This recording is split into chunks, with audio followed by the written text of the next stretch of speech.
Hello everybody, welcome to the channel. I'm here at Galt today to get our oil change done on Bruce the Cat. But also one more thing. See this air vent here? It works really well. But when it gets really hot outside, when it's in the 90s, I would like just a little bit more airflow inside the cabin. And so we're gonna put another one of these down here and essentially double the air vents. And there it is. So stay tuned for that.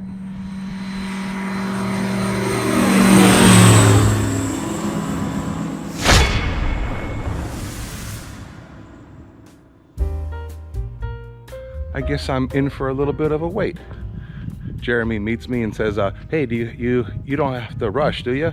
And I said, well, no, not really. No, because I want to go flying, he says. So I said, okay, well, you go ahead and fly and I'll just sit here and wait. I'll be fine. I can just sit here. Right rudder, right rudder. Look at. Wow, that is a little tight. Yeah, I remember being in a Cub and it was doing the same thing. It was really tight. Almost prefer to be in the back, you know. A Cub is a historical piece of ultimate flying machine. It is. But it's not as comfy as a bush cat. No, not as. Well, you have yourself a great time, and I'll just sit here and wait and wait. Perfect.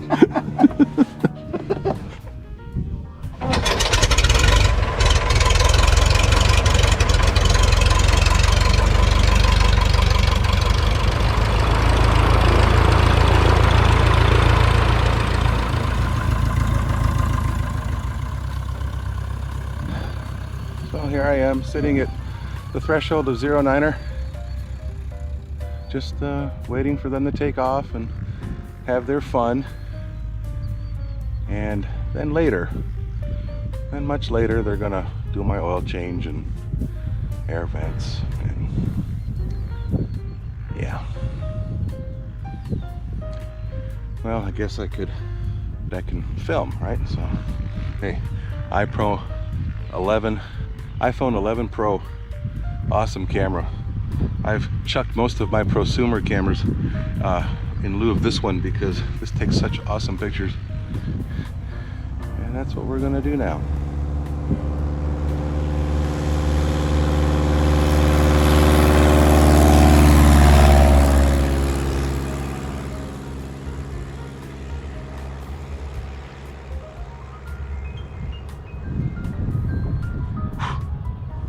Bugs. Don't get the idea that I'm impatient. I'm not impatient. Actually, I love this stuff. If I spend all day doing nothing at the airport, it's been a good day. All right, so I'm walking back now to the hangars at Aerosport. I'm gonna throw something out at you guys, see what you think. I have been thinking long and hard about possibly going for my CFI. I don't know if I'm going to. There's a lot involved, and with the time that I have for aviation, I don't know if I can devote more time, but I'm interested. And I guess if you're interested, let's at least start investigating. Let's find out what's involved. Well, Brian Carlo, he's one of the instructors here at Aerosport, has agreed to talk with me and answer my questions about being a CFI and what it entails, and maybe that'll help me make a more informed decision. So while I wait for Jeremy to finish up, let's talk to Brian. Oh, maybe that was a sign. Maybe I'm not supposed to be a CFI. Don't talk to Brian. I'm not allowed to talk to Brian. Let's try this here.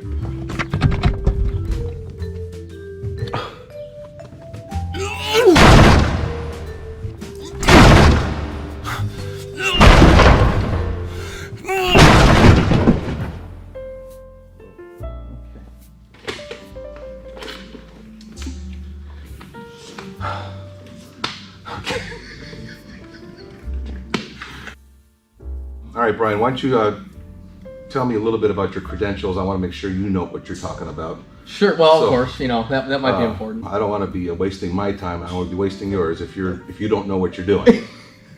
so go ahead. Yeah. So I'm an ATP rated pilot, and I have my CFI, CFII.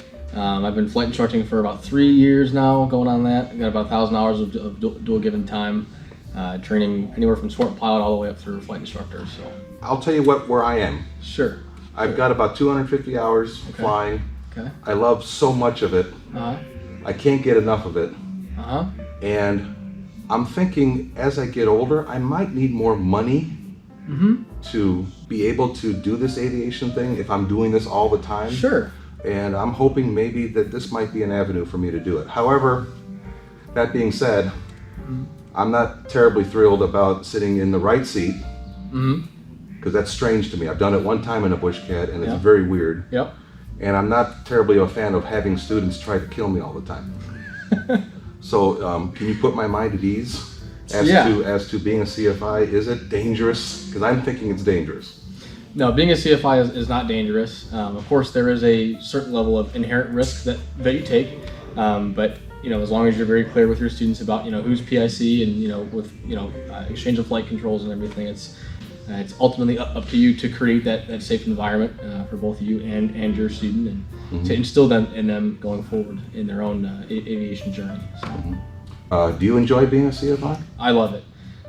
It's a very unique way to fly. It's a unique way to earn a paycheck, the whole 9 yards on that stuff. But the things that I love most about it are you get to see somebody go from who knows nothing about aviation, couldn't tell me about anything about this beautiful bush that we have behind me here, to being able to solo, and then you see them kind of just take these steps forward, and then ultimately get their ticket.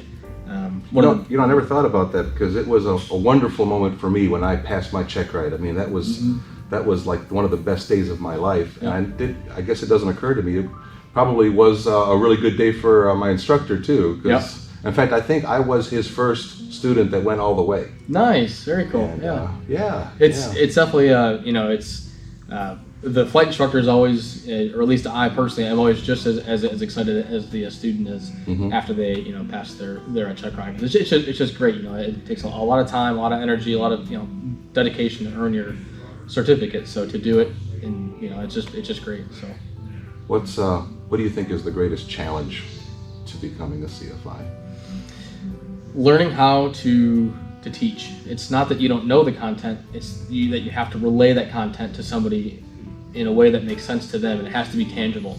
If it's not tangible to them, we could sit here and talk about physics and lift and drag and everything, but if I can't make it relate to you, then it's just in one ear and out the other, and then they've wasted their time. Is that the kind of thing that most of the book work is focused on, being able to teach, not so much the content, but actually the teaching method?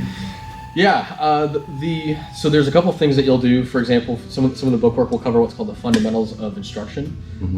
It's somewhat similar to what teachers in the education system have to go through, learning about barriers to learning and defense mechanisms, but also how to create a good, positive, safe environment. Maslow's hierarchy of needs. I've heard about that. So that when I was going through my instructor training, what I did is I would literally go to the library and just get a whiteboard, and I would just practice teaching lessons to literally nobody, but just to have just to think about what I would say on how to teach. I don't know about systems or whatever, because you could think like, well, that's how I would say it, but once you start talking about it, then you might kind of start asking yourself questions, and then you kind of find yourself going, oh, wait a minute, hold on, maybe I do need to go back and look at that again, because what if you ask me about, well, why on that? Well, why on this? So, right. All right, I am a sport pilot. Correct. So I'm able to become a CFI just being a sport pilot? Correct. Yes. Okay. Correct. So that would be a CFI-S. Correct, yeah. All right. What is required certificately regarding, I mean, I know I don't have to have a medical to have a sport pilot certificate. Correct. Do you have to have a medical to be a CFI-S?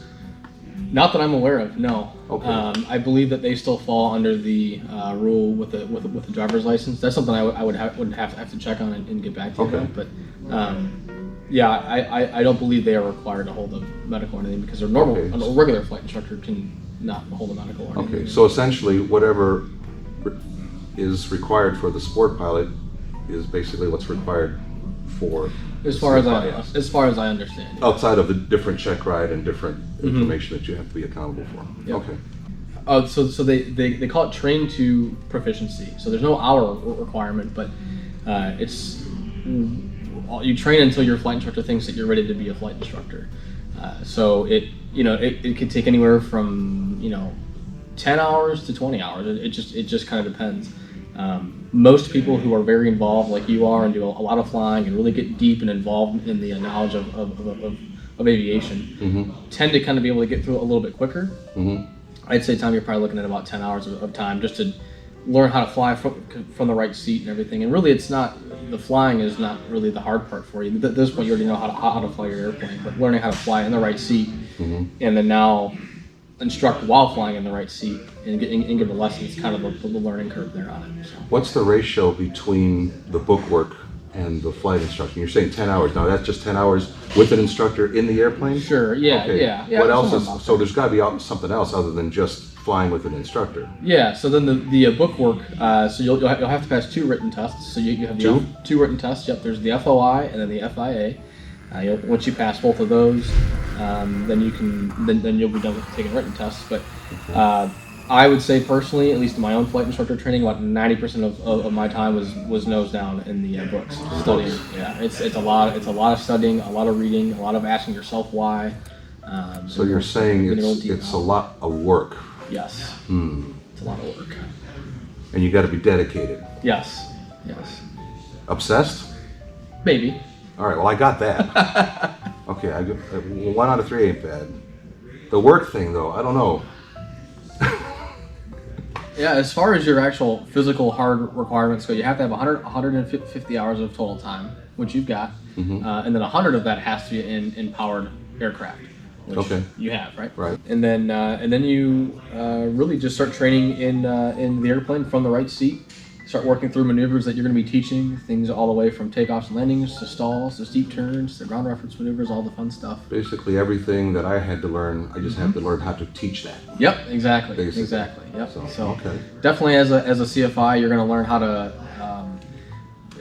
not only teach but read people quite well, because students will if they're not, let's say if they start feeling kind of motion sick, it's very common when people first start flying. They'll start to see them kind of yawn a little bit, or kind of just kind of or start to sweat or anything, or kind of they'll get real quiet, or maybe kind of tunnel visioned, and that's when you kind of go, hey, Tom, are you feeling okay over there? Or want maybe want a little way, or want me to take the flight controls for a little bit, kind of read people a little bit better, and my instructor was really good at that. Yeah. He knew when I was not on my game. He really did. Yep. So that's boy, it is really something to think about. Yep.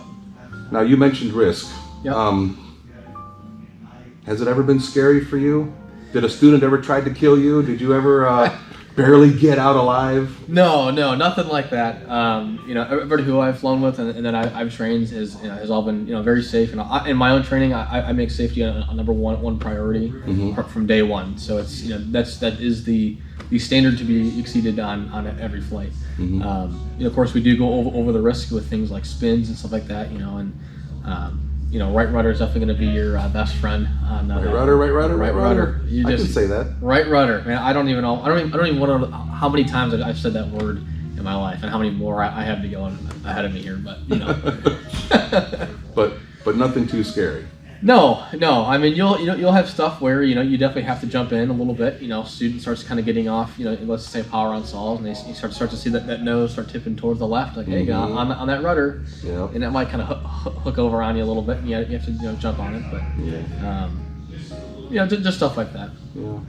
But now, as far as what I would have to find, I would have to find a instructor that is qualified to be an instructor for a CFIS. Correct. Yes. Right? So for a flight instructor to train another flight instructor, we have to have our CFI for 2 years and have 200 hours of dual given time. Okay. So And you have that? I have all those boxes checked. Yeah. Oh, so you can do that. I could definitely do So that. much for the argument that I can't find anybody to instruct me. What would you say is your greatest joy of being a CFI? I mean, just convince me that this is something that I would love to do. You are the key to you are the key to somebody's lifelong dream becoming a reality for them. Without you, there is no flying, right? So that makes me really important, doesn't it? yes, it makes you very important, and it's my busiest days are usually on the weekends, so Fridays, Saturdays, Sundays. And the thing that I always think about is that when I'm busy flying on those days, that my students are all looking forward all week to coming out here, through work, through everything else. This is their release. They're coming here to have fun, do a little flying and learn some stuff, and it's really just comforting and awesome for me to know that we're able to do that for them, here and across all aspects of aviation. So, yeah. I don't know if I could bear the thought of trying to do this and then failing. Now I've talked with Donnie and Jeremy, and they said, Tom, you'd be a good instructor.